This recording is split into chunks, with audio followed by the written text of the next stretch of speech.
A paz em Cristo Jesus, a paz a todos vocês que estão vendo o nosso canal. A paz, meus amados. Em nome de Jesus, eu venho trazer mais uma palavra para vocês.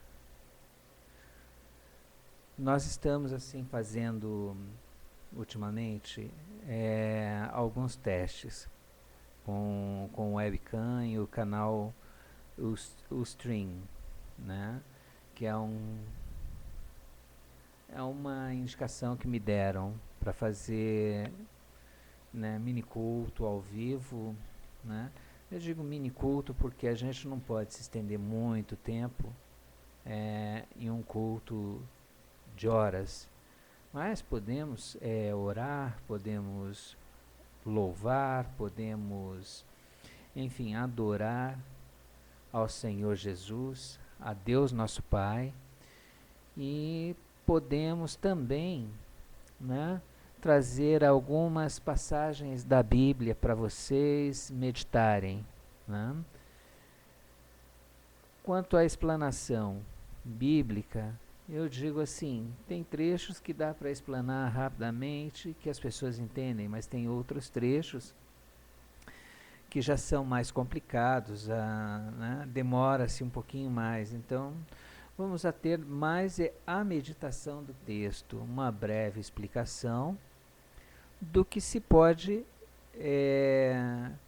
entender e do que Deus está nos falando. Porque quando nós abrimos a Bíblia, irmãos, Deus está falando conosco. E se Deus fala conosco, como filhos temos que responder. Essa é a verdade. Hoje, nós falamos assim, ou encontramos muitas pessoas nas ruas que dizem assim, mas eu sou cristão, eu estou em Cristo, olha aqui, eu tenho um crucifixo. Será que ele é realmente um cristão? Ser cristão é estar em Cristo. E Cristo não está mais na cruz. Ele desceu da cruz, vivo. Isso tirando aqueles dias em que ele esteve no sepulcro, mas ele saiu vivo da cruz. Tanto é que ele desceu até o inferno e pegou as chaves do inferno e venceu a morte, pegou as chaves da morte também. Amigos e amados, em nome de Jesus, eu hoje tenho muito pouco para lhes falar, mas é aquilo, né? Vou deixar hoje uma pequena passagem aqui que diz mais ou menos assim: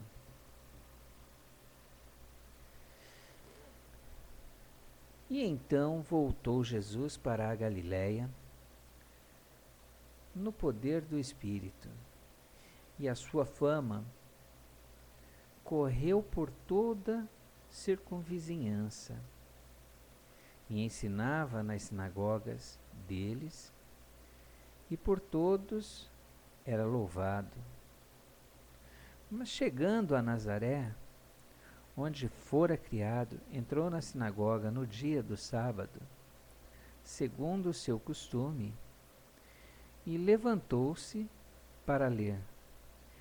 E foi-lhe entregue um livro do profeta Isaías, e abrindo, achou o lugar em que estava escrito: O Espírito do Senhor está sobre mim, porquanto me ungiu para anunciar boas novas aos pobres, e enviou-me para proclamar a libertação aos cativos e restauração das vidas aos cegos, das vistas aos cegos, para pôr em liberdade os oprimidos e para proclamar o ano aceitável do Senhor.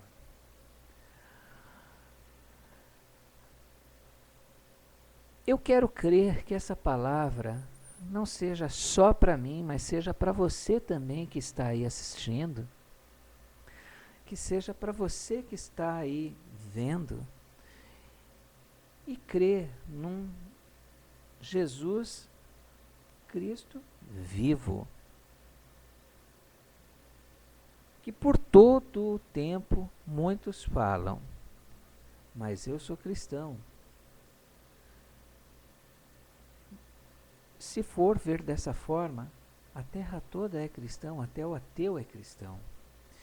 Mas nós falamos assim que existem dois tipos de cristão. E existem dois tipos de fé. A fé que diz que uma caneta tem o poder de transformar a sua vida, e você crê naquilo e acredita que aquela caneta realmente pode transformar a sua vida, que é a fé secular, a fé natural, aquela fé que já nasce com você, que é a fé dos idólatras, aqueles que idolatram a estátuas, a imagens, enfim, idolatram a várias outras coisas, idolatram uma árvore, idolatram uma pedra, idolatram uma montanha, idolatram um espírito, idolatram a várias coisas, idolatram até a si mesmos. E há a fé verdadeira, aquela que só reconhece Cristo e Deus. E quando volta um pouquinho atrás, um pouquinho que eu digo é assim, é mais ou menos 2013 anos atrás, né, começa a ver ali e a acreditar na jornada de um homem chamado Jesus, que vai durante muito tempo de sua vida próximo de sua família, né? Mas que aos 30 anos, aos 33, ele já começa a buscar. E aos 33 anos vem o seu batismo nas águas. E desse batismo já é impelido a um jejum longo e é impelido ao deserto. E logo que está nesse deserto, ele já é tentado dos primeiros dias ao último.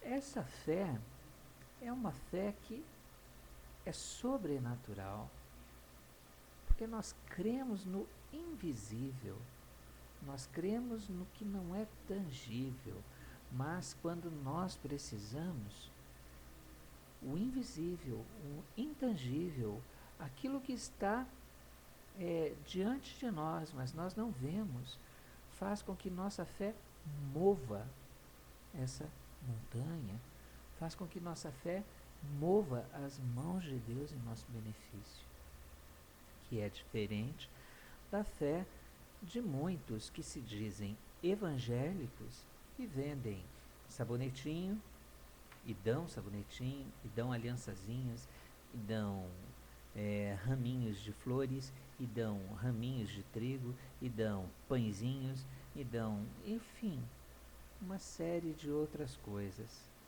símbolos, simbólicos. É dito na macumba e nos meios de terreiros e candomblés que muitos precisam de algo para crer, porque já não tem mais o que crer. Veja bem o que Satanás fala e ensina os seus adeptos a falarem, porque digo seus adeptos porque eu fui um adepto. Ele ensina que quando o sofrimento é demais, a pessoa já não crê em muita coisa mais. Mas ela precisa então acender uma vela para crer. que o espírito a quem está sendo acesa aquela vela vai trabalhar para ele, para o seu bem. Quer dizer, até isso, Satanás incute na cabeça das pessoas. Mas ao cristão, crente, ao evangélico, né, aquele que é evangélico, nem todo mundo que lê a Bíblia, nem toda a igreja que é evangélica segue a Cristo. Muitos seguem a idolatria. Idolatria é de Satanás.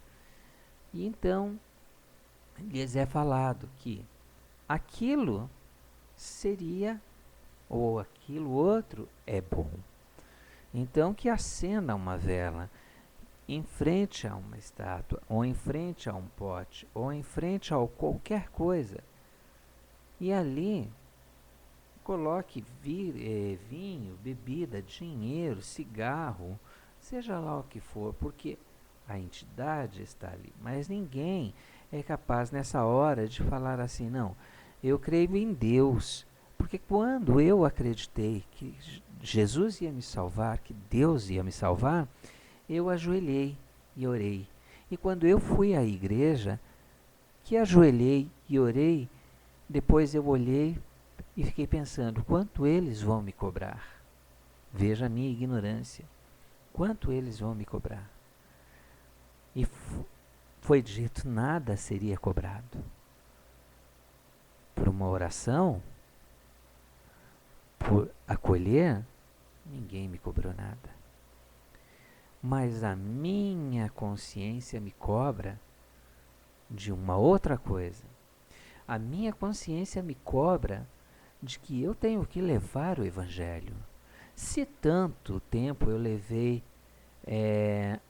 Satanás para dentro das casas, com trabalhos como pai de santo, hoje, como evangélico, eu tenho que levar a palavra para dentro dos lares, para dentro das casas, e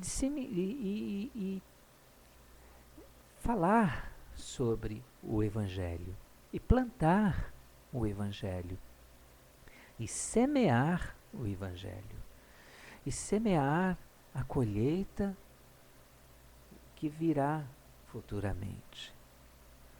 Porque no campo você joga a semente, senta e aguarda? Não, você joga a semente, arruma primeiro a seara, aí você joga a semente.